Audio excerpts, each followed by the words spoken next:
I am Daniel Lucas, and welcome to Food 101. Food 101 is all about food itself to create different cuisine in the world or to talk about different cuisine in the world. And today I have a special guest. He's a veteran gourmet chef, champions international fusions recipe, and of course, he's good in cultural exchange and culinary innovation to elevate his brand. No other than Mr. Lewis Henderson. Hey, how's it going today? Good, and fabulous like you, Mr. Lewis. And can you please introduce yourself? Well, yeah, my name's Lewis Henderson. I'm a chef from Pittsburgh, Pennsylvania. I've been in the industry for about 40 years, but I've done all types of cuisines, going from international, French, local, institutional. I've done in the Marine Corps, and I currently am the executive chef at a women's hospital where I'm infusing a lot of my culinary skills with the hospital food. So it goes from top to bottom. Mr. Luis, thank you so much for sharing your talent to the world. For being chef and executive chef, thank you so much for those recipes that you are sharing to us. So, what inspired you to become a chef? Just I'm the last of a lot of kids. Last of 20 kids, and food was always tight, so I had to figure out ways to, stretch food, or to make sure I was able to eat whenever we were hungry, things like that. So just my curiosity and learning to blend different things together to create something edible, and that turned into a passion, and here I am today. Yes. So, how do you stay creative and inspired when developing a new dishes? Well, basically, I tend to always want to use a basic recipe, and I try and look at it, a protein or something like that. I try to stay away from a lot of salt, sodium, and things like that. So I like to use different fresh herbs and infuse a lot of different flavors that way. So I'm able to take things a lot of different ways, and being working in a hospital, that helps because I can spread that along other diets, and everybody will be able to enjoy that. So taking my culinary skills from restaurants, hotels, and country clubs, I'm able to infuse that into a lot of these recipes so people can enjoy them at home. That'd be awesome. So, what is your favorite type of cuisine to cook and why?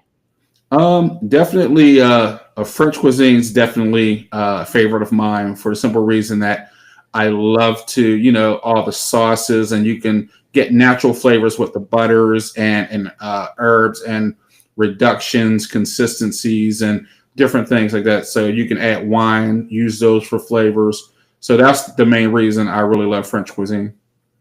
Definitely. Me too. I love butter, people. Cream. Makes it better, man. Makes it better. Here in Food 101, we always talk about Italian cuisine. In fairness to my partner, my co host, Chef Alessandro, Mhm. well, I love French cuisine, chef, but Yes, I love indeed. Italian cuisine too, but I love butter and cream. So, so Mr. Luis, how do you handle pressure and fast pace of a professional kitchen? Well, I I take it like a bull by the horns. And typically, I like to be in the kitchen. Make sure that all my team is in place. I set the place, give them clear directions on what I need, how I need it. Whenever I expedite the food, I call the food that I need. I don't need something 4 tickets down.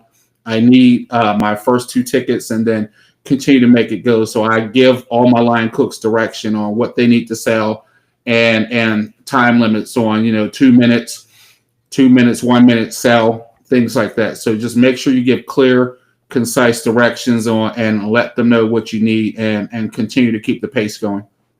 Yes, definitely.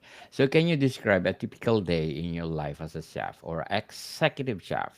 Yes.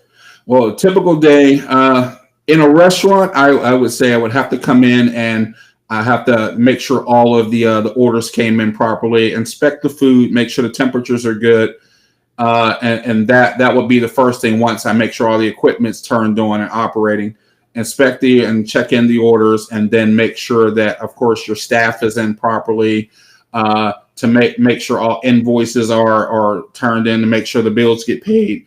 Just make sure a complete system that I'm walking from point A to point B to point C, to make sure everything is going and the systems are in place to make that work. So once that happens and my cooks are in place, we do a pre-meal, make sure I talk to these guys, let them know what we're doing, any features I might be running. And then once they know that, I do a demo plate and we teach the front of the house staff and the servers so they can taste it, see what it's like, so they can describe it and sell it. Then once that happens and we open the doors, it's time to get ready to rumble. You get through everything and make sure everything is prepped properly. Make sure you have enough supplies to get through the evening, and then continuous prep and make sure you're cleaning as you go to have a clean kitchen so people can eat safely and and feel good about it, and just keep that system going from start to finish, to make sure we keep it clean, keep a good pace, make sure that everyone gets food and the first guest gets served the same as the last. Everyone gets the best service possible. Very well said, Mr. Luis. Very well said. I agree with you. I salute you for that. So, what has been your biggest challenges as executive chef, and how did you overcome it? My biggest challenge, I would say, is actually recently when COVID hit. It shut down the entire industry. It was a nightmare for anyone, you would say, in service industry, let alone any industry. So the staffing woes, myself and two other people, we basically ran the restaurant ourselves, and we did everything to go.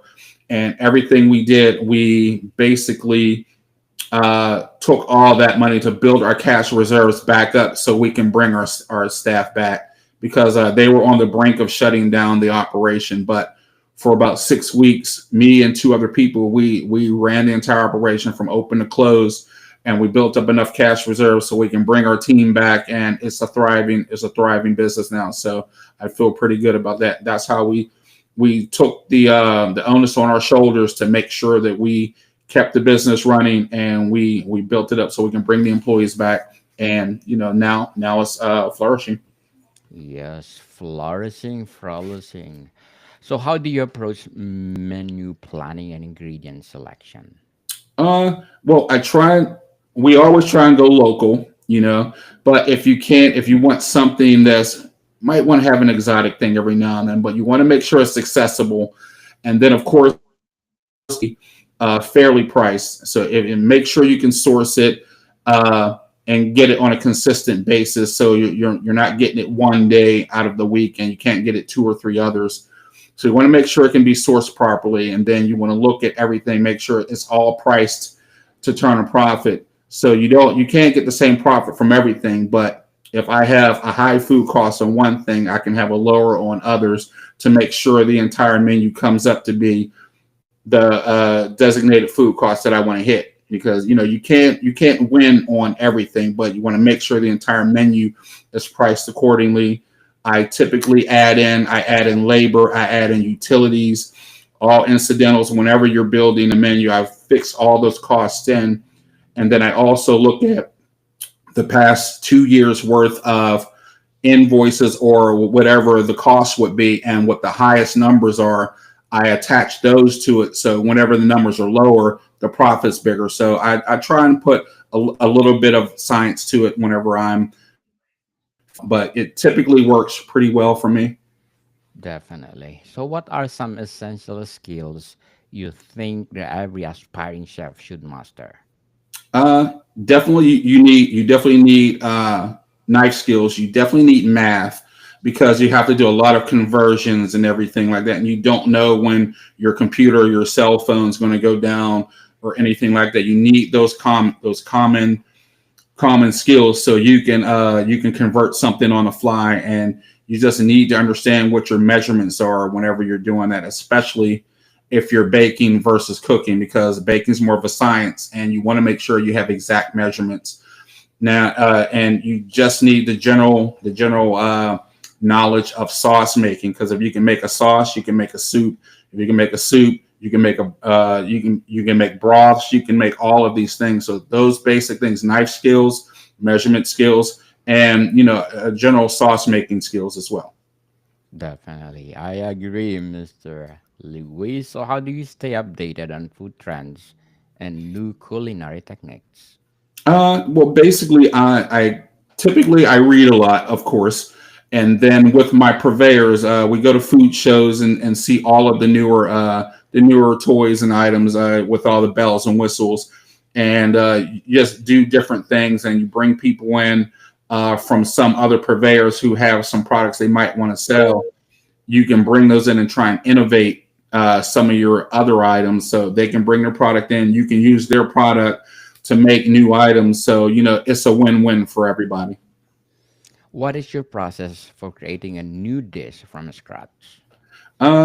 Basically, it's a little strange if you if you really want to know. I'll put a I'll write down my ideas, and I'll literally put a bare plate in front of me, and I'll have it drawn on a piece of paper, and in my mind I'm building it, and then I look at it, then I build it up a few times. So once I have an idea what I actually want to do it, then I'll take all the notes that I made, and then I'll start building it. So to make sure that I have, once again, all of my ingredients is all about mise en place.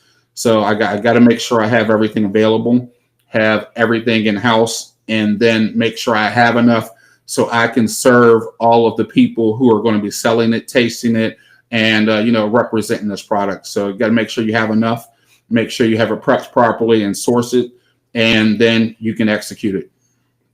Yes. So, what advice would you give to someone aspiring to work in the culinary industry? The advice I would give them is definitely it has to be a passion. I mean, some people come in and it's going to be a job. Some people take it as a job just to pay the bills. But if you're going to have any longevity in there, it has to be a passion. You have to care about the quality of the food that you're putting in. You got to care about, the textures. You want to make sure it's the best finished product possible, not just as people would say, slinging hash. You have to care about the end product that you're putting in. Yes, it's hard to work in the kitchen, people. If you Yes, have the passion, go, go, go. Stop procrastinating. absolutely. Okay, so how do you manage food waste and sustainability in the kitchen? Well, actually, it's good you say that. We have a program in place where we have a company come in and get all of our anything that's biodegradable. So any food, any waste, we have a company. We have green buckets, and we keep anything that's food based. We'll put them in there, and then we give that to them and weigh it, and then we get a little money back as far as that goes. As far as the wastes and over prepped amounts, I have situations with the food banks and other places and shelters and whatnot.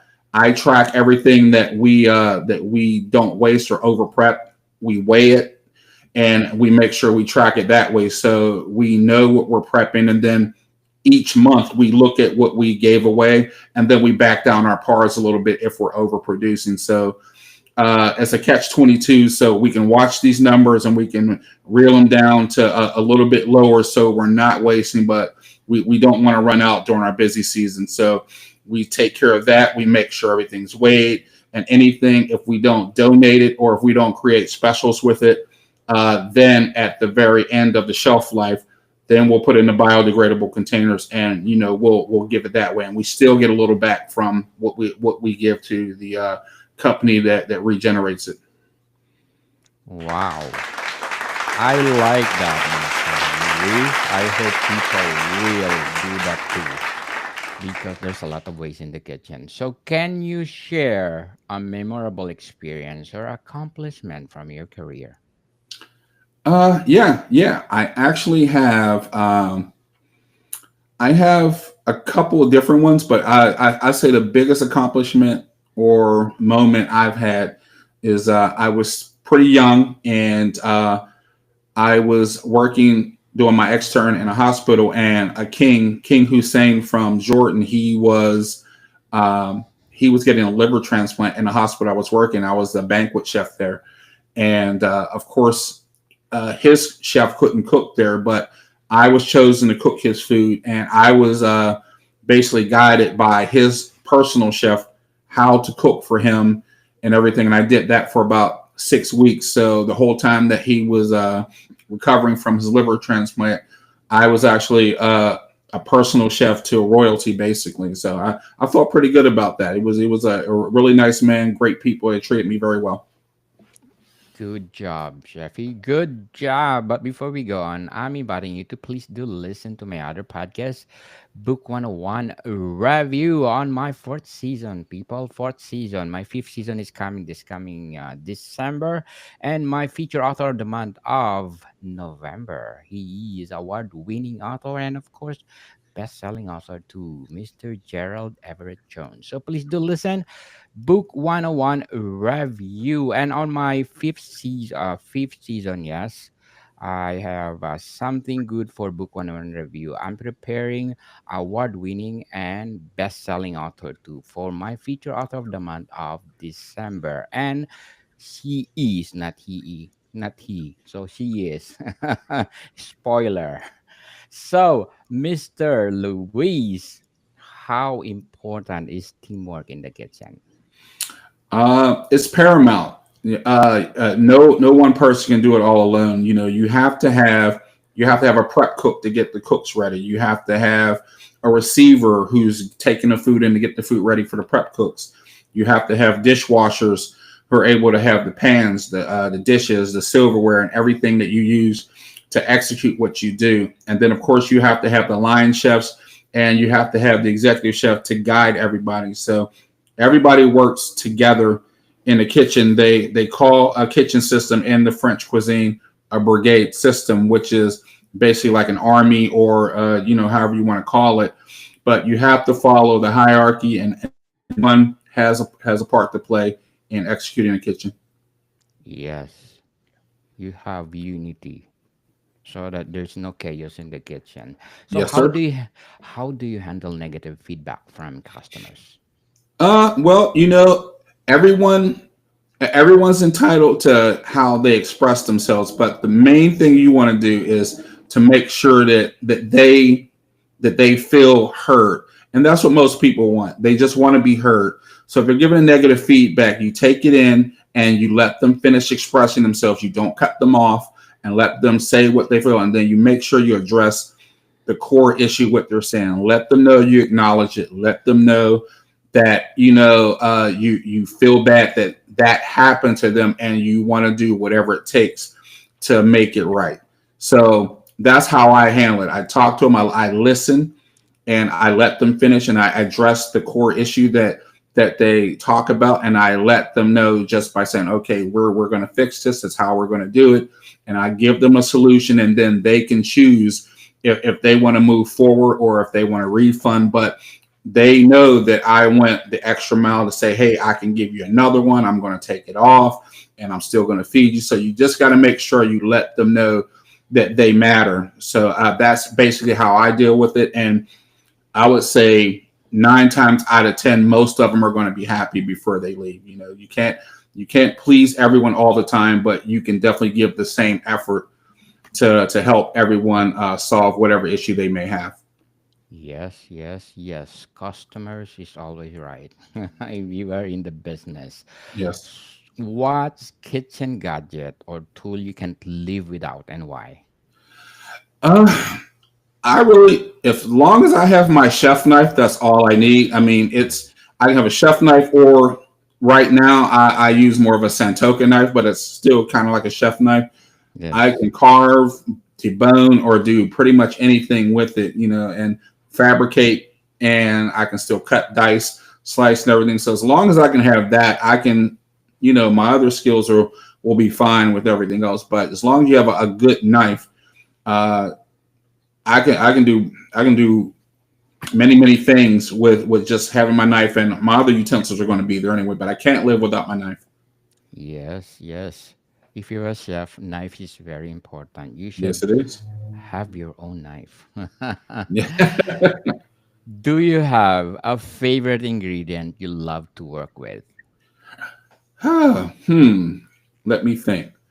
Actually, I actually use it's actually a seasoning that I make. So it's a combination of kosher salt, white pepper, paprika, and granulated garlic. I use that as a base of anything that I cook, and it evens all the flavors out. It enhances pretty much everything, and it's not too salty because you can control how much salt you put in there, and then it blends well with.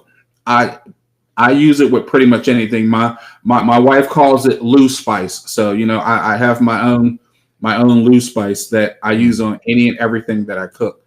But yeah, just that mixture I put on any and everything that I prepare from start to finish. definitely. That will be awesome. So, how do you balance creativity and consistency in your dishes? Well, consistency is always has to be first. So if I have a recipe, the recipe needs to be followed. Uh, Creativity, you can work on like positioning things on plates and things like that. You can get a little creative like that, but you want to make sure that how you're executing and processing it has to be done the same every time. I want to see a recipe in front of my cooks every time. I don't care if they've made it 200 times. I want to see my recipe book close by. Now, the plating we can adjust, but as long as the core product is done the exact same way, that's how I approach it. I just want to make sure that the core recipe is always executed properly, and we can do different things with the plating, positioning, even garnish. So that's how I balance creativity and consistency. Very well said. Sheffy, so what trends do you see shaping the future of the culinary world? Say that one more time. What trends do you see shaping the future of the culinary world? Oh man, well, and it's not a great trend. We want to reverse that back. There's a lot of pre-cooked and prefabricated foods that a lot of places are starting to use, and I think we need to have a happy medium where we are teaching uh, actual skills and teaching them the proper temperatures and everything like that. So I mean, I would say I'm not going to say negative, but it's a different kind of trend because of the labor issues. People are getting prefabricated products, so I would say it's going to be a lot more pre-done foods, and people are just making sauces and finishing. So it's going to be a trade-off with quality versus quantity. So I mean, I see that happening until we get some more skilled people back in the industry. So that's what I would see. Definitely. So, to sum up our discussion, Sheffy or Mr. Luis, Mhm. what legacy or impact do you hope to live in the culinary world? Basically, to know that I've coached, developed, and trained many chefs, uh, taught them a lot of the actual foundation of what they should know, the basics to make sure they have a great core. I was a corporate chef recently. I was a corporate training chef for PF Chang's and some other large companies. So I traveled the country teaching a lot of executive chefs how to own their own establishment and make sure it was run properly. So I want to know that I was thought of a great teacher, a great mentor, and just a solid chef all the way around, and to know I was a good person when I did it. Again, Mr. Luis Henderson, thank you for sharing your talents to the world. I hope you will continue your legacy, produce more books, teach more people to become a good executive chef. Yes, So sir. can you come back next week and let's talk about your book? This is your first Absolutely. book, yes? Yes, I Oh, definitely can. okay. I have one more question. Sorry. Yes, sir. What is your short-term and long-term goals in culinary All right. or My in the short-term kitchen? goals are to keep my business model running and to get everything to where it needs to be through the tough financial times.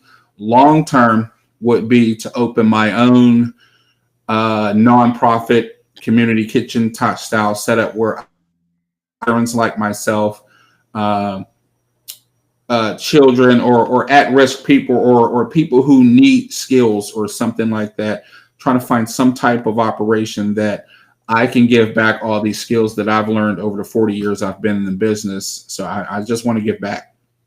Yes. And Mr. Anderson, good luck for your goals.